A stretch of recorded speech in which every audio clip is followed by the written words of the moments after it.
Good morning class. आज हम आपका प्रोड्यूसर इक्विलिब्रियम जो है वो चैप्टर जो है वो पढ़ रहे थे। उसमें हमने प्रोड्यूसर के बारे में और प्रोड्यूसर इक्विलिब्रियम क्या होता है उसके बारे में हमने पढ़ा था। तो आज हम करेंगे कि डिटर्मिनेशन ऑफ प्रोड्यूसर इक्विलिब्रियम, कि जो आपका उपभोक्ता संतुलन है वो कैसे होता है। ठीक है, ये आपका फिगर के द्वारा और आपका डायग्राम के द्वारा हम आपको यहाँ समझाएंगे। ठीक है, तो देखो ये आपका फिगर है। ठीक है, इसमें जैसे आपका दिया हुआ है प्रोडक्शन दिया है, प्राइस है, टोटल रेवेन्यू है, टोटल कॉस्ट है और टोटल प्रॉफिट है। ठीक है, आपका प्रॉफिट जो है वो तभी निकलता है जब आपको टोटल रेवेन्यू और आपकी टोटल कॉस्ट जो है आपको पता होती है कि कितना पैसा आपने लगाया और कितना पैसा जो है आपको प्राप्त हुआ। ठीक है, तो जैसे ये प्रोडक्शन है 1 2 3 4 ऐसे 10 यूनिट तक जो है वो प्रोडक्शन की गई है और प्राइस जो है वो सेम रहा है 10। ठीक है, तो प्राइस जो है वो सेम रहा हुआ है, तो आपकी टोटल रेवेन्यू कितनी है, आपने कितनी इनकम प्राप्त करी किसी एक यूनिट को बेच के या 2 यूनिट को बेच के या 3 यूनिट को बेच के, एंड आपकी कॉस्ट क्या थी उसमें। ठीक है, तो इसमें जो है देखो आपका प्रोडक्शन जो है 1 है, 2 है, 3 4 ऐसे करके आपका 10 तक है।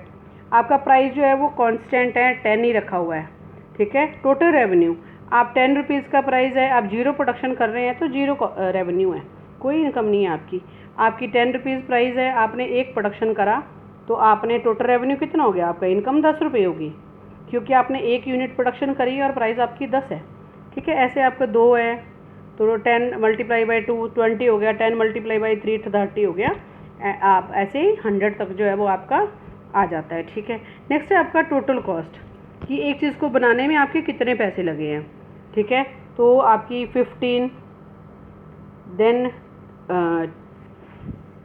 23 32 30 36 44 51 60 72 90 एंड 110। ठीक है, तो टोटल प्रॉफिट जो है वो कैसे निकलेगा, टोटल रेवेन्यू में से आपकी टोटल कॉस्ट को माइनस कर दिया जाएगा तो आपका टोटल प्रॉफिट निकल आएगा। ठीक है, जैसे आपका टोटल रेवेन्यू 0 और टोटल कॉस्ट 15, माइनस करके -15, 10 में से 23 -13, 20 में से 32 -12।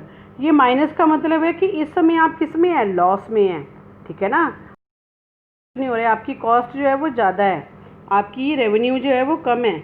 ठीक है ना, लेकिन आप 4th यूनिट पे पहुंचते हैं तो आपकी 30 ही रेवेन्यू है और 30 आपकी कॉस्ट है। इसमें आपको ना आपको लॉस हो रहा है ना आपको प्रॉफिट हो रहा है।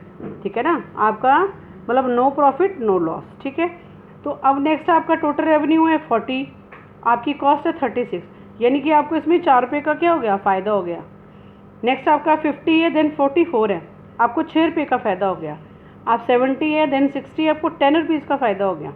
ठीक है, एंड आपका 80 है 72 है, फिर आपको क्या हो गया, 8 रुपये का क्या हो गया, इसमें आपको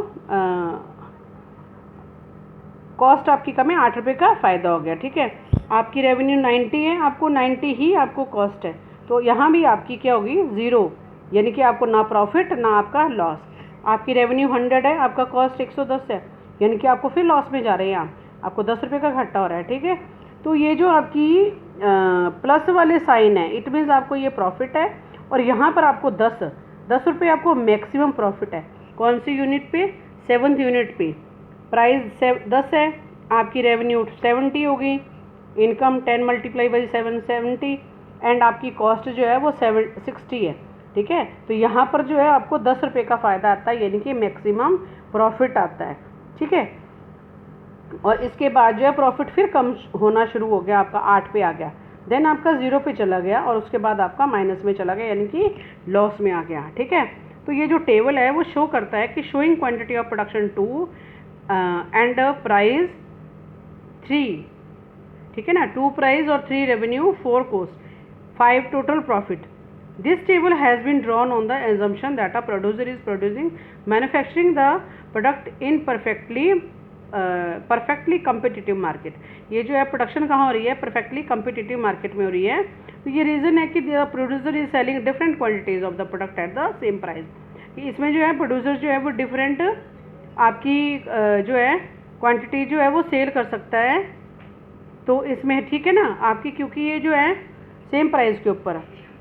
ठीक है, और आपका जो है सेकंड एजम्पशन है Second assumption is that producer is producing the product during the short period of time.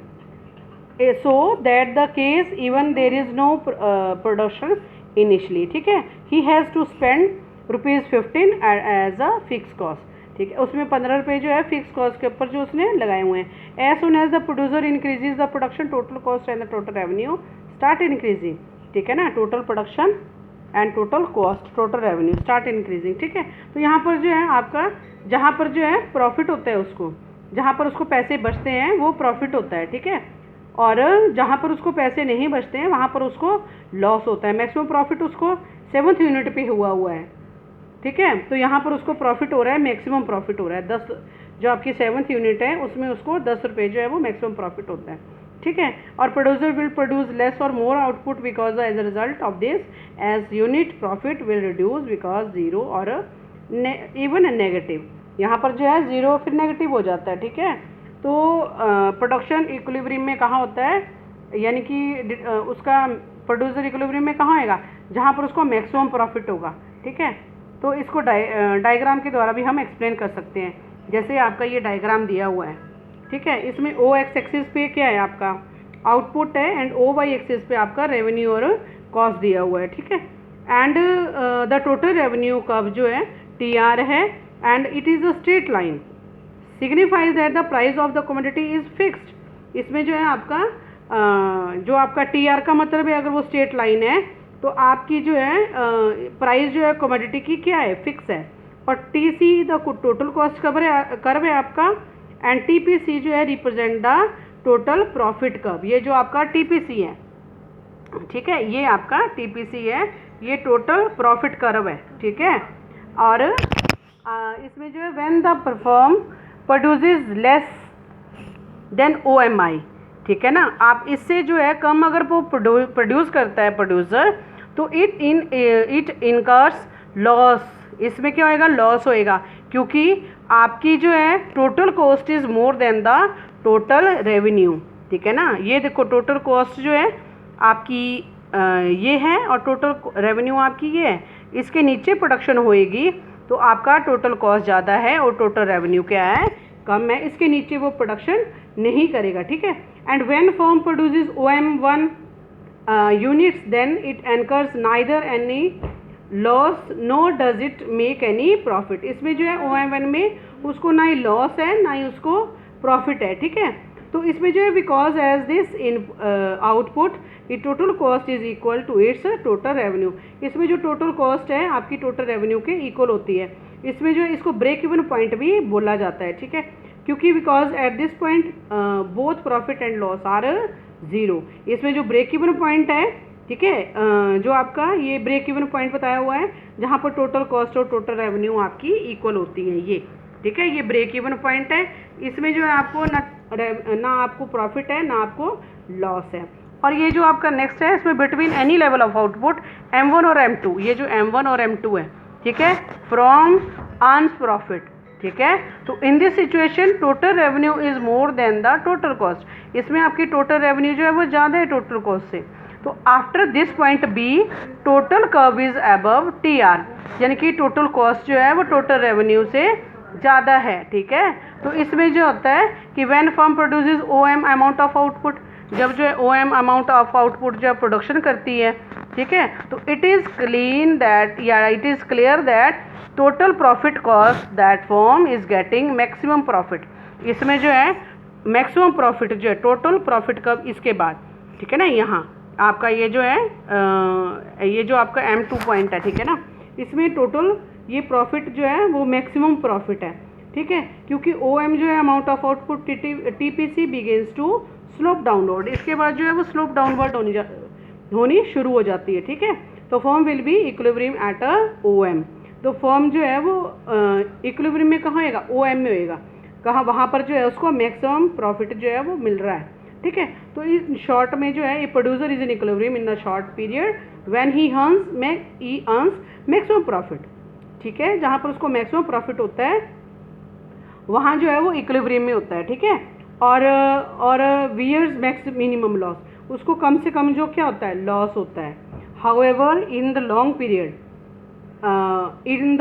Period he will be in the state of equilibrium only when he earns maximum profit, जब उसको maximum profit होता है। He will not beat minimum loss at all, उसको जो है loss जो है वो बिल्कुल नहीं होता है। ठीक है, तो ये डायग्राम जो थी मैंने बताई आपको, और इसके द्वारा इसके साथ ही आपका ये चैप्टर जो है वो ख़त्म होता है। Thank you class.